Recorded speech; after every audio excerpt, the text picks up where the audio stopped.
जिले में शिक्षा व्यवस्था की पोल खोलती तस्वीरें सामने आई थी, जहां भागलपुर जिले के नाथनगर स्थित राजकीय इंटर स्तरीय विद्यालय में 10वीं कक्षा की सेंटर परीक्षा के दौरान छात्राएं खुलेआम नकल करते दिख रही थी। जानकारी के अनुसार 10वीं की सेंटर परीक्षा पास होने के बाद मैट्रिक बोर्ड एग्जाम में बैठने की अनुमति मिलती है। वहीं विद्यालय के प्राचार्य माधुरी कुमारी ने बताया कि विद्यालय में छात्राओं की संख्या ज्यादा होने के कारण एक बेंच पर 4 परीक्षार्थियों को बैठाया गया था। वहीं खबर का असर हुआ और खबर चलने के बाद जिला शिक्षा पदाधिकारी संजय कुमार ने संज्ञान लिया और दोषियों पर कार्रवाई करने की बात कही। एग्ज़ाम शुरू है। आज 1155 छात्राएं टेस्ट सेंटर पे एग्ज़ाम दे रही थी। इस दरमियान जो है अधिक छात्राएं बढ़ने के कारण 12 कमरे में परीक्षा हो रही थी और एक कमरे में 90 छात्राएं को हमने बैठाए थे। इस मामले में कार्रवाई हो रही है सर? कार्रवाई है, जैसे ही आपने ऐसे की वीडियो हमारे को शेयर किया, मैंने ऐसे कार्रवाई ऐसे की प्रारंभ कर दी है। जोगसर थाना क्षेत्र के सिविल सर्जन आवास के सामने की गली स्थित श्री कुंज अपार्टमेंट के 2 फ्लैटों में दिन दहाड़े चोरों ने चोरी की घटना को अंजाम दिया और लाखों की चोरी कर फरार हो गए। पहली घटना अपार्टमेंट के फ्लैट नंबर 1A में रहने वाली सोनी सिंह के फ्लैट में चोरों ने चोरी की घटना को अंजाम दिया। सोनी की बहन का एंगेजमेंट इसी महीने था, जिसकी शादी के लिए दोनों बहनों ने बैंक लॉकर से सोना और चांदी निकालकर शादी के लिए घर में रखा था, जिसे चोर चोरी कर फरार हो गए। वहीं दूसरी घटना 2A फ्लैट में रहने वाले उत्पाद विभाग के स्पेशल पीपी वासुदेव प्रसाद शाह के घर में भी चोरों ने अपना हाथ साफ किया और वहां से भी 50 भर चांदी और कैश लेकर फरार हो गए। वहीं घटना की सूचना के बाद मौके पर पहुंची पुलिस सीसीटीवी फुटेज की जांच कर रही है, जिसमें अपार्टमेंट के अंदर जो संदिग्ध अंदर जाते और निकलते देखे गए हैं, उनकी पहचान करने में पुलिस जुट गई है। कल ही वरीय पुलिस अधीक्षक ने ठंड को लेकर सभी थाना प्रभारियों को मुस्तैदी से गश्ती करने का निर्देश दिया था और आज ही चोरों ने पुलिस को चोरी की घटना को अंजाम देकर चैलेंज कर दिया है। अब देखना है कि भागलपुर पुलिस 2 फ्लैटों में हुई चोरी के मामले को कब तक सुलझा पाती है और चोरों को सलाखों के पीछे भेजती है। तो उसके लिए हम लोग लॉकर से जा करके सारे सामान निकाले थे।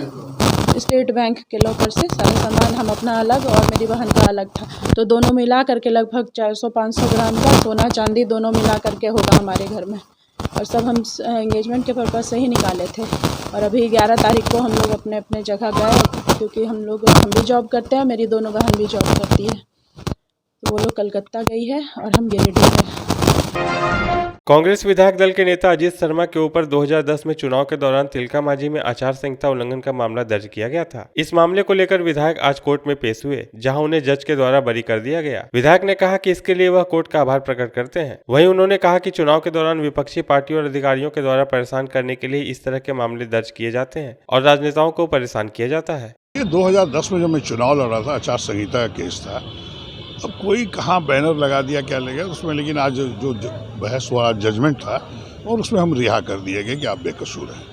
इसलिए मैं धन्यवाद देता हूं कि आपने सही फैसला लिया है।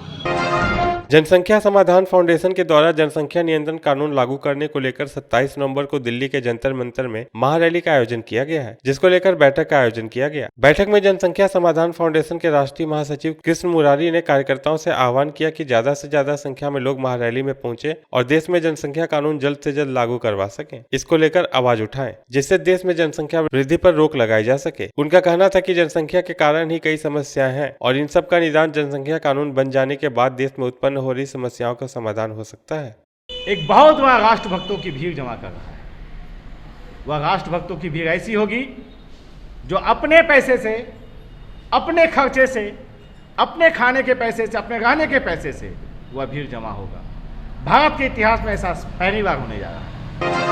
प्यार जब परवान चढ़ा तो प्रेमी के लिए एक शादीशुदा महिला ने दूसरे पति और अपने एक बच्चे को छोड़ 3 बच्चे के पिता से नैनाचार कर बैठी। नौगछिया के कदवा की एक शादीशुदा लड़की जब ढोलबज्जा के प्रेमी के घर धरने पर बैठ गई तो देखते ही देखते वहां सैकड़ों लोगों की भीड़ जमा हो गई। लड़की से पूछताछ करने पर बताया कि संतोष ने मेहंदीपुर का ससुराल छुड़वाकर नौगछिया के मिल टोला में 6 महीने और नया टोला में 3 महीने रखकर उसके साथ शारीरिक संबंध बनाया और शादी का झांसा देकर साथ साथ जीने मरने के कस्में वादे किए। जब दोनों के बीच अनबन चलने लगी तो संतोष ने अपनी प्रेमिका को छोड़ने का फैसला ले लिया। नौगछिया में मकान लेकर रखी गई युवती अपनी प्रेमी की खोज में ढोलबच्चा संतोष के घर पहुंच धरने पर बैठ गई। मामले को देखते हुए स्थानीय लोगों ने दोनों प्रेमी जोड़े को ढोलबच्चा थाना पहुंचाने का प्रयास किया, जहां लिखित शिकायत नहीं मिलने और ग्रामीणों द्वारा आपसी समझौते के बाद लड़की के परिजन उसे वापस घर ले गए। वहीं थानाध्यक्ष प्रभात कुमार ने बताया कि मामले की जानकारी मिली है, लेकिन लिखित आवेदन किसी पक्ष ने नहीं दिया है। शिकायत मिलने पर उचित कार्रवाई की जाएगी।